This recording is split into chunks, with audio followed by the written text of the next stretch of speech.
भारत सरकार ने पर्यावरण संरक्षण, ऊर्जा सुरक्षा और किसानों की आय बढ़ाने के लिए पेट्रोल में इथेनॉल मिलाने की नीति को लागू किया है।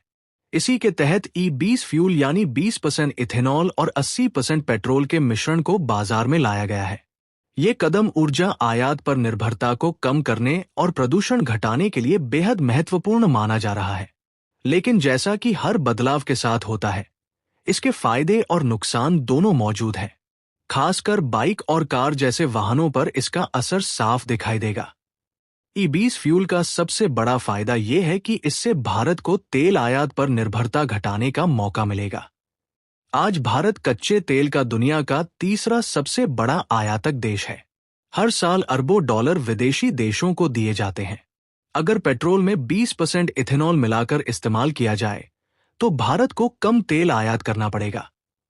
ये सीधे तौर पर हमारी अर्थव्यवस्था को मजबूती देगा और विदेशी मुद्रा की बचत होगी। ये नीति आत्मनिर्भर भारत के विचार से जुड़ी है। दूसरा बड़ा फायदा पर्यावरण से जुड़ा है। पेट्रोल जब इंजन में जलता है तो उससे कार्बन मोनोऑक्साइड, हाइड्रोकार्बन और अन्य जहरीली गैसें निकलती हैं। लेकिन इथेनॉल एक स्वच्छ ईंधन है, जिसमें कार्बन की मात्रा कम होती है। E20 फ्यूल के इस्तेमाल से वाहनों से निकलने वाला प्रदूषण कम होगा। इसका सीधा फायदा शहरों में रहने वाले लोगों को मिलेगा, जहां प्रदूषण की समस्या सबसे ज्यादा है। तीसरा फायदा किसानों को है। इथेनॉल गन्ने, मक्का और अन्य अनाजों से बनाया जाता है। अगर E20 की खपत बढ़ेगी तो किसानों को उनकी फसलों का ज्यादा दाम मिलेगा। गन्ना उत्पादक राज्यों जैसे उत्तर प्रदेश, महाराष्ट्र और कर्नाटक को इससे बहुत लाभ होगा। ये किसानों की आय बढ़ाने और ग्रामीण अर्थव्यवस्था को मजबूत करने का एक नया रास्ता खोलेगा। ऊर्जा सुरक्षा की दृष्टि से भी E20 एक अच्छा कदम है। अगर भारत अपने स्तर पर इथेनॉल का उत्पादन करता है तो उसे अंतर्राष्ट्रीय तेल संकट या कीमतों में बढ़ोतरी का उतना असर नहीं झेलना पड़ेगा। ये हमें आत्मनिर्भर बनने की दिशा में आगे ले जाएगा। इथेनॉल की एक खासियत यह भी है कि ये इंजन को साफ रखने में मदद करता है। चूंकि इसमें ऑक्सीजन की मात्रा अधिक होती है, इसलिए ये इंजन के अंदर कार्बन जमा होने से रोकता है। इससे इंजन क्लीन चलता है और परफॉर्मेंस स्थिर बनी रहती है। लेकिन इन फायदों के साथ कुछ नुकसान भी हैं। सबसे बड़ा नुकसान माइलेज से जुड़ा है। इथेनॉल का कैलोरीफिक वैल्यू पेट्रोल से कम होता है, यानी 1 लीटर इथेनॉल जलाने से उतनी ऊर्जा नहीं मिलती जितनी पेट्रोल से मिलती है।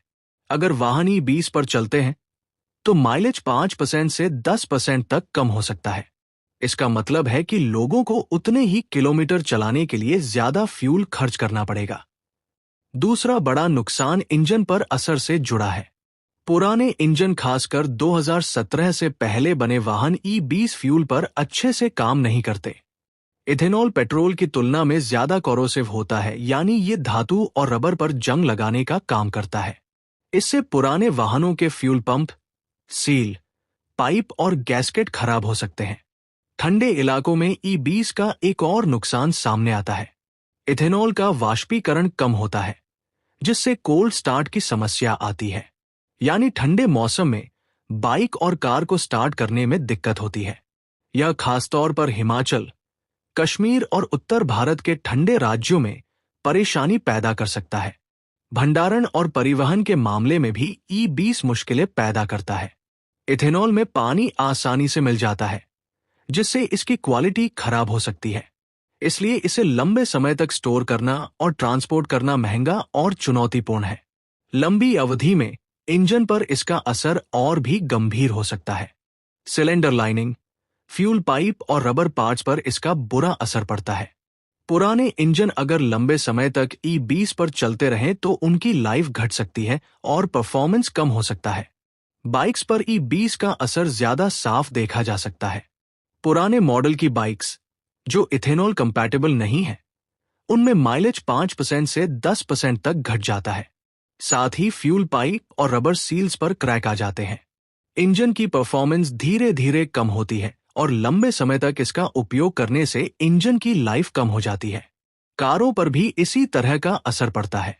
माइलेज लगभग 6% से 8% तक घट सकता है।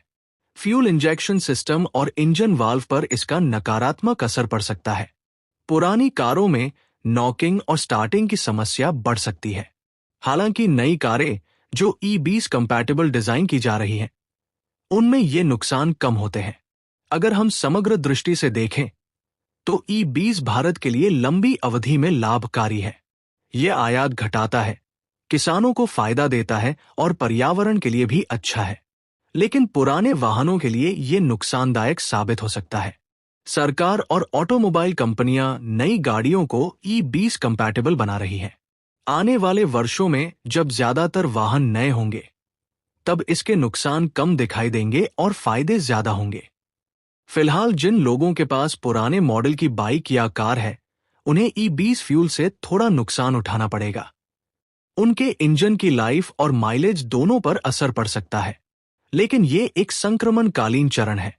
भविष्य में जब टेक्नोलॉजी पूरी तरह E20 और उससे भी आगे के मिश्रण को अपनाने लगेगी, तब ये भारत की ऊर्जा सुरक्षा और पर्यावरण संरक्षण में बड़ी भूमिका निभाएगा।